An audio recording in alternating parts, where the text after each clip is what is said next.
Wanita adalah mainan seks yang tidak bisa menolak.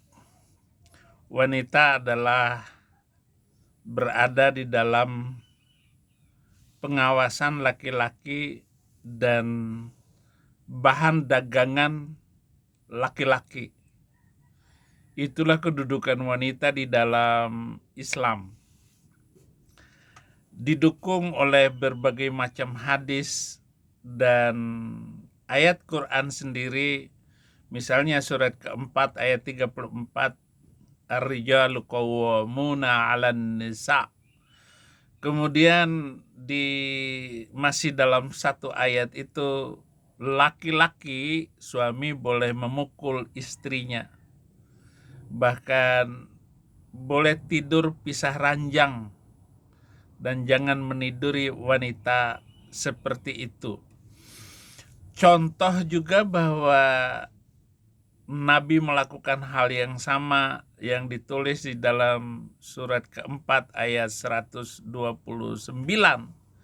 bahwa Muhammad memperlakukan istrinya, ada yang dibuatnya terkatung-katung, bahkan dari sejumlah istrinya diceraikan oleh dia.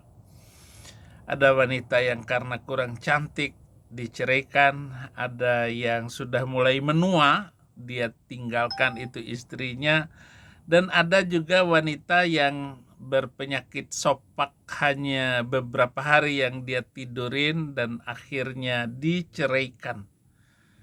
Itu yang kita baca dari sejarah.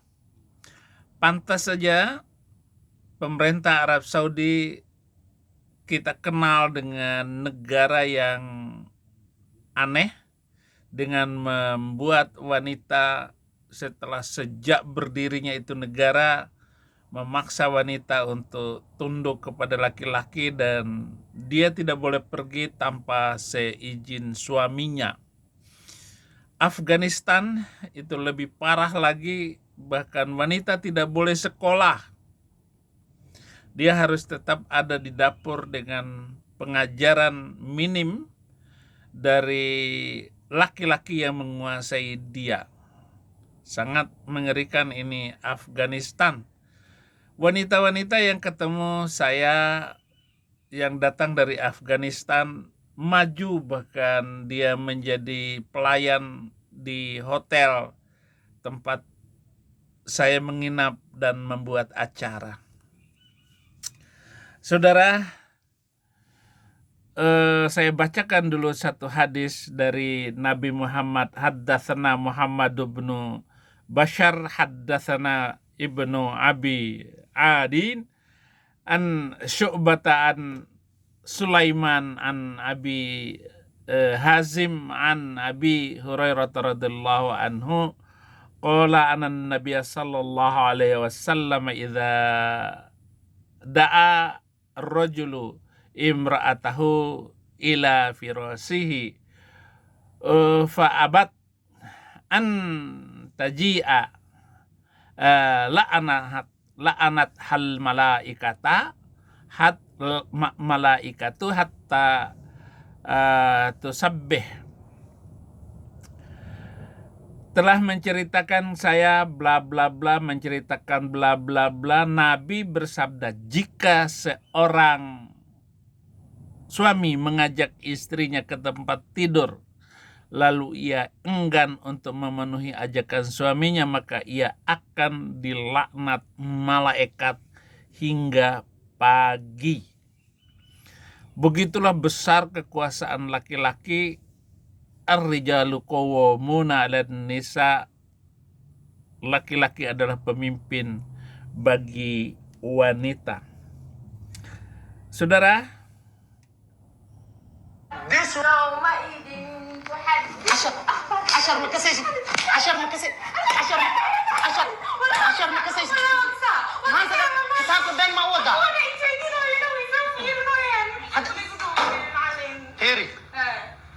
هذا الشيطان مدخل صنع الدكسي ده وفي عنها وكل هاي هذه انا انا اوفي عن انا اوفي عن هاي في عنان هذا ما بالكنا يعني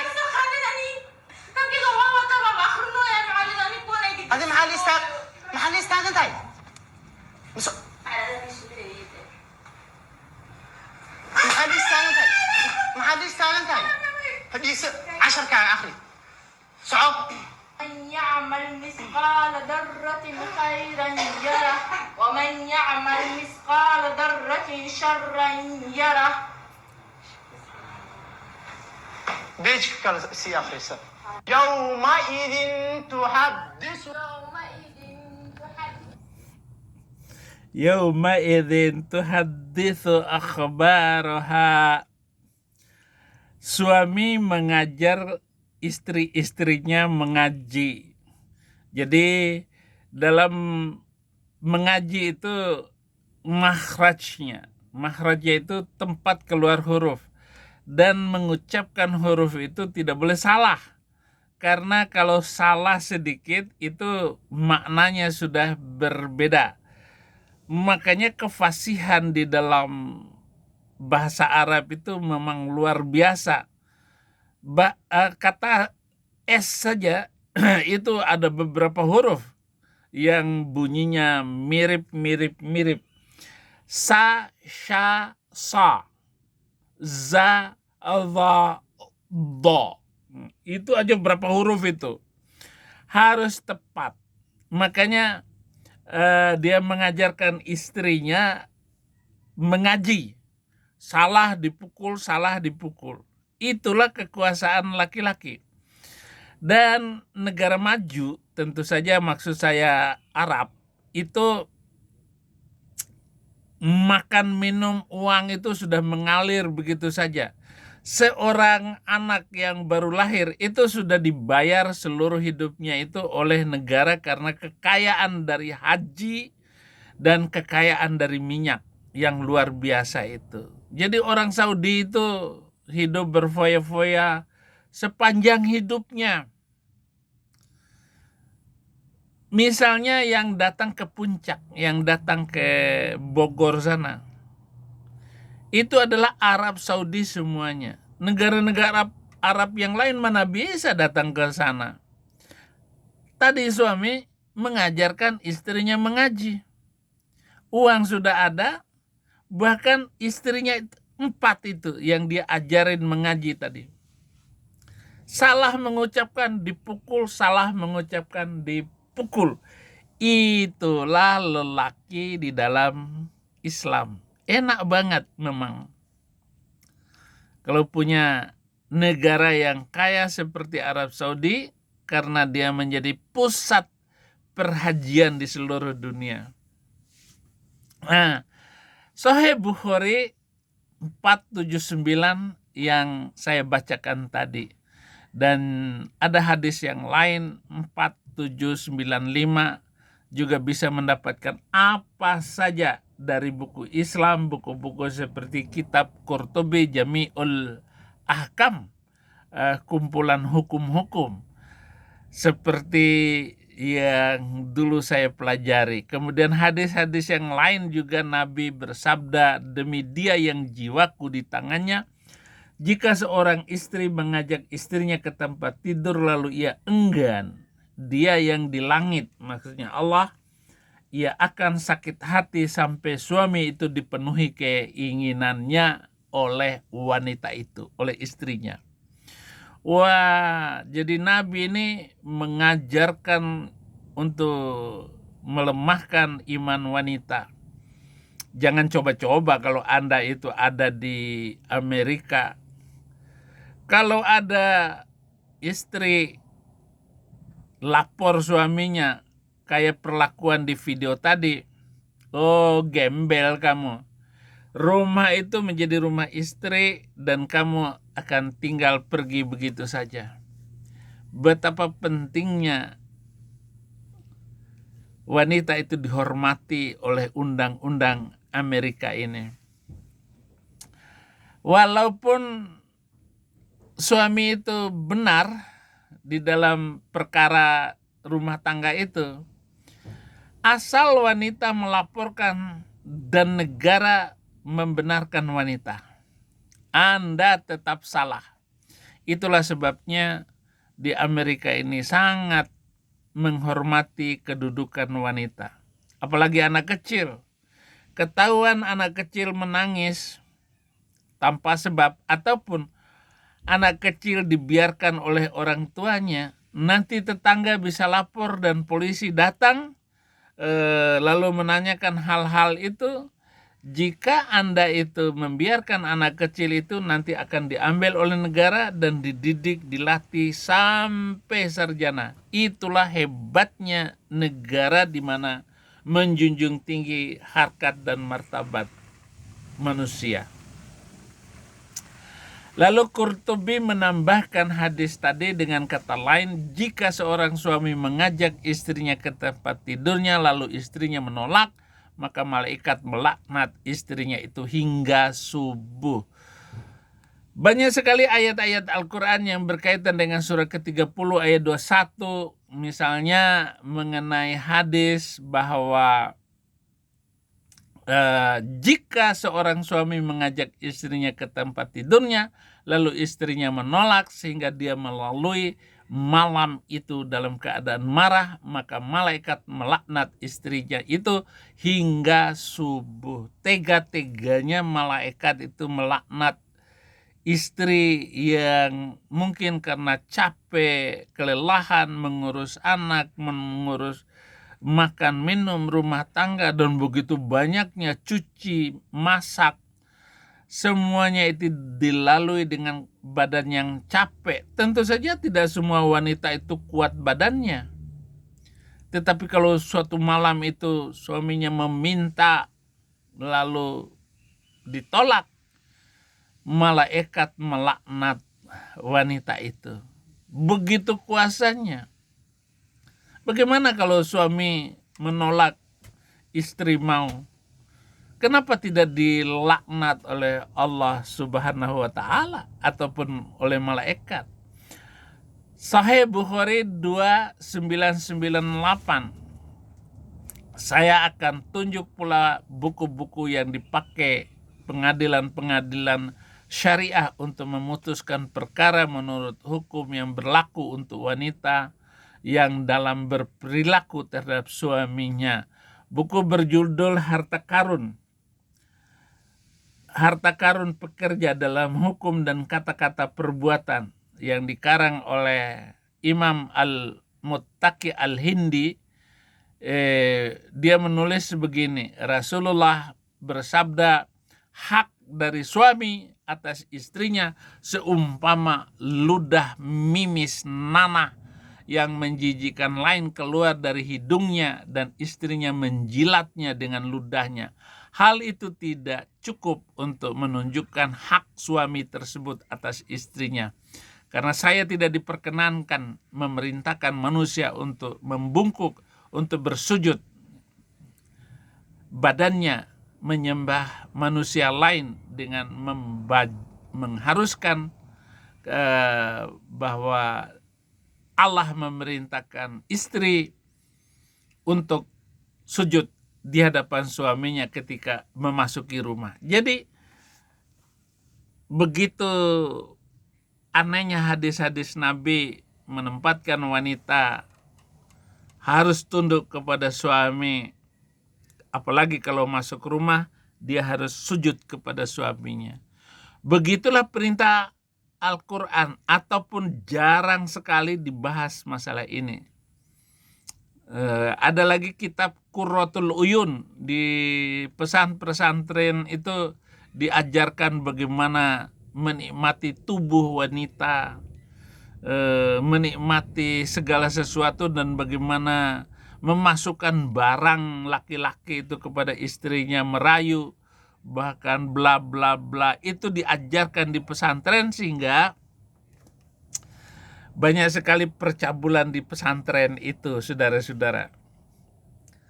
Semua wanita harus menunjuk bagaimana dia harus menghormati suaminya. Hadis 44821, jika seorang menikahi seorang gadis ketimbang janda, ia harus tinggal bersamanya 7 hari. Dan jika ia menikahi seorang janda, ketimbang gadis, ia harus tinggal bersamanya 3 hari saja. Jadi malam pertama pengantin baru itu kalau janda 3 hari, kalau gadis 7 hari. Luar biasa ini hadis ini. 44824 untuk wanita merdeka 2 hari.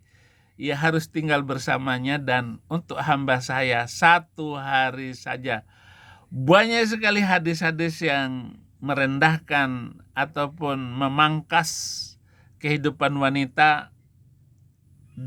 Dia harus tunduk sepenuhnya kepada sang suami. Wah, enak sekali di dalam Islam ini ya. Khusus untuk wanita-wanita Islam yang tidak taat kepada suaminya, ya harus mengikuti hadis-hadis ini. Saudara-saudara, inilah yang harus saya sampaikan kepada Anda. Karena seorang laki-laki yang menyukai wanita itu, ya bagaimana memperlakukan istrimu, karena kedua memiliki alat untuk maksud itu. Maksudnya kemaluan laki dan perempuan itu, maka kemaluan laki-laki yang harus menguasai wanita. Dari kalangan kami berkata, jika penis telah masuk anus wanita ataupun laki-laki, atau vagina binatang atau anusnya, maka haruslah dicuci baik yang dimasukkannya itu, hidup atau mati, muda atau tua. Jadi ada pengajaran boleh memasukkan barang ke dalam binatang. Nah, saudara-saudara, bagaimanapun banyak sekali hadis-hadis, istrimu adalah ladang bagimu, maka datangilah ladang kamu itu kapan saja dengan cara yang kamu sukai, dan utamakanlah yang baik untuk dirimu. Bertakwalah kepada Allah dan ketahuilah bahwa kamu kelak akan menemuinya, dan sampaikan kabar gembira kepada mereka. Dari Quran surat sapi betina ayat 223. Nisa'ukum harthul lakum, wanitamu adalah ladang bagi kamu. Dalam kitab Tafsirul Kabir Mafatihil Ghaib, yang dimaksud dengan karangan itu tulisan-tulisan ayat-ayat tadi, banyak sekali saudara-saudara untuk alat untuk mengeksploitasi wanita. Bahkan boleh menjual, banyak sekali di Arab sana menjual budak wanita. Jadi budak itu sama dengan menjual wanita itu dengan seluruh tubuhnya untuk diperlakukan oleh tuan kapan saja menidurnya. Dan itu tanpa menikah, yang penting wanita itu sudah dibeli, kapan saja kamu tidurin dia, oke juga. Ibnu Umar, ini hadis, berkata bahwa ayat ini mengatakan bahwa untuk melakukan hubungan melalui anus wanita, anna syi'tum itu maksudnya memasukkan kemaluan ke dalam duburnya. Diperbolehkan juga laki-laki untuk melakukannya dari belakang atau dari depan, dari vaginanya, atau dari depan atau dari belakang, dari anusnya. Hal-hal berikut juga diperbolehkan di dalam Islam. Anna syi'tum, saya ulangin lagi, anna syi'tum bukan semaumu gitu. Biasanya diterjemahkan semau kamu, tetapi anna syi'tum itu melakukan hubungan lewat anus. Kenapa saya ngomong kayak begini? Supaya jelas, bukan ngomong jorok ataupun tidak etis. Etisnya itu ya harus menjelaskan sejelas-jelasnya. Nah, itu. Diperbolehkan adalah waktu kapan saja disukai, kapan saja laki-laki ingin nikah, berhubungan ataupun memasukkan barangnya untuk menindih di punggungnya pun boleh. Jadi saudara-saudara, tafsir-tafsiran ini sangat penuh dengan kengawurismenya. Dan saya sudah membaca banyak di situs-situs yang saya ikuti, saudara-saudara, di dalam tulisan nikah adalah kata yang sering digunakan oleh Muslim menjelaskan perkawinan. Oleh Google Translate juga kita akan menemukan kata nikah, bahwa Islam itu semaunya menggunakan perasaannya sendiri. Saya rasa komentar sudah cukup banyak sekali saya juga menyampaikan di dalam video-video yang lain. Tetapi video tadi memicu saya untuk membuat komentar ulang dari pelajaran keislaman saya. Terima kasih saudara-saudara, Tuhan Yesus memberkati.